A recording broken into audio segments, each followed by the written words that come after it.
Liberty Nation. Truth is making a comeback. Hello and welcome to Liberty Nation TV.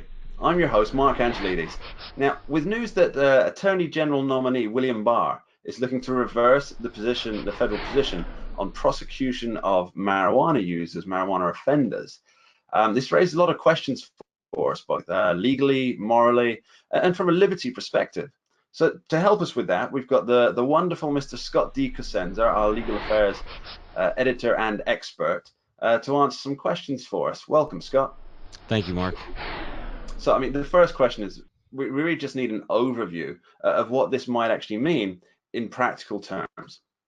Yes, Mark, if William Barr's nomination is successful, what he pledges to do is return to the late Obama administration rules. And what those rules say is that U.S. attorneys, federal prosecutors, should not prosecute marijuana crimes when the people involved are operating in states where marijuana is legal, or what they have done is legal under state law.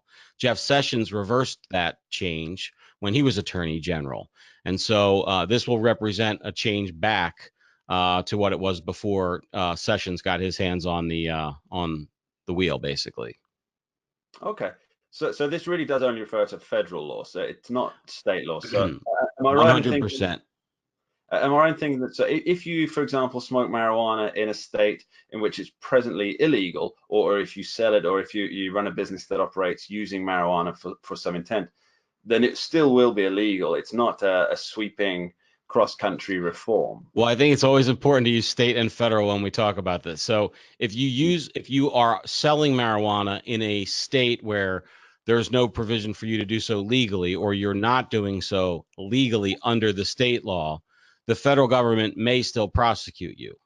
That's what this is saying. And even still, it's not a law change. Now, they can still do it, right? This is about guidance and what will control the decisions that U.S. prosecutors make.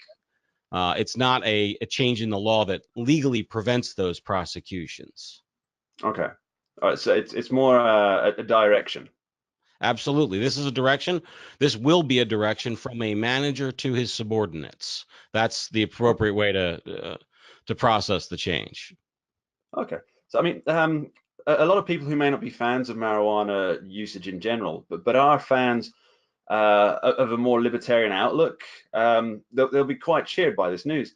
But I've really got to ask, from a libertarian perspective, where is the line drawn on drug legislation? For you, for example, you're a libertarian. I hope you don't mind me pointing this out.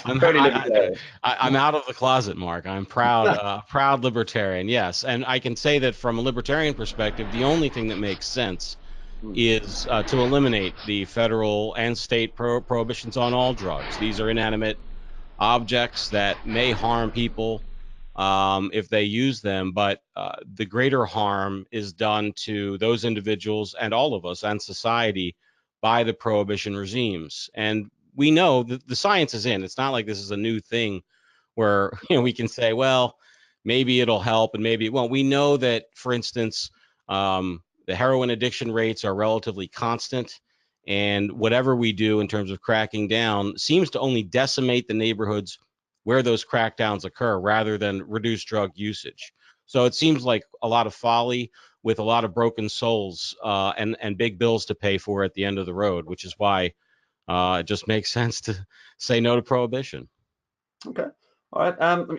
For this to actually occur, for this new direction to take place, are there any legal loopholes that Barr, if indeed he's nominated, will have to go through? For example, you mentioned that no laws need to change, but are there congressional approvals or anything like this that need to happen? No, this is simply a direction from a manager to a subordinate. As I stated, the U.S. attorneys work for the Justice Department and ultimately President Trump, but for in the intermediate stage, the Attorney General. And so it's appropriate for him to direct those prosecutions. And it's always important to remember the decision to prosecute is a political decision. That's why these appointees are political appointees. So the nominee, he did make a point, and I think it is important to say that Congress should be changing the law here. The idea that some Americans can operate free from federal criminal prohibitions with some activity and others can't is anathema to the idea that we're all equal under the law. So while this libertarian is certainly happy that there will be fewer prosecutions of people who use or deal in marijuana, that some huge universe of other Americans still have to suffer under that threat of prohibition is unacceptable. And that there's a double standard is also unacceptable. You mentioned President Trump. So is President Trump likely to be on board with this? President Trump, I think he is, Mark. The evidence suggests that he was not on board with Sessions' vehement prohibitionist policies. He indicated last July, I think it was, that he would actually sign on to a bill that Cory Booker had introduced, which would essentially eliminate the federal marijuana prohibitions. So given that we have President Trump's statement on that, and given that he's nominated Barr, now, and Barr's articulated a return to the guidance that we saw under the Cole memorandum, it seems like Trump is on board with this. Okay, so that really brings to the last question, Scott, regarding Barr himself. Now, is his confirmation, is it likely to be, as almost everything nowadays is split directly down party lines? And if so, it's 53 for the Republicans at the moment, I believe. But are there any Republicans that are not likely to back a Barr nomination? Given what's out there about Mr. Barr and his record, it seems almost impossible that it seems impossible that any Republican would not vote for his nomination. He has served previously for a few years as Attorney General under George Bush's presidency, and he conducted himself without doing anything scandalous or horrible or bad. I think that, different people may agree or disagree about whether he was a very good Attorney General, but there was no real problems associated with his term there, and he's conducted himself, it seems like, in a way that is, sort of as you would expect a person of that stature and position to conduct themselves. So there seems to be no objection that they can make. We don't have any 50-year-old, grab somebody's behind in grade school allegations or anything like that to contend with here. So if that is still the case, then I expect every Republican certainly will vote for his nomination.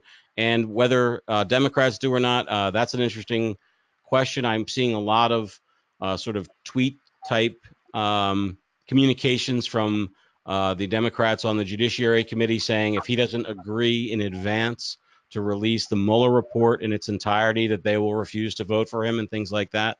And the Attorney General nominee on that point basically has said, I will release what I think is appropriate to release, and there may be classified or other material that I don't think it's appropriate to release. And he was adamant that the one thing he would not do during the confirmation hearing is in advance cede his executive authority over the department.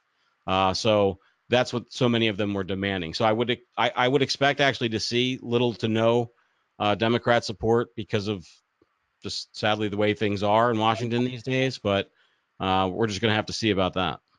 Okay, that's wonderful. You've really shed some light on this for us, Scott. Thanks ever so much.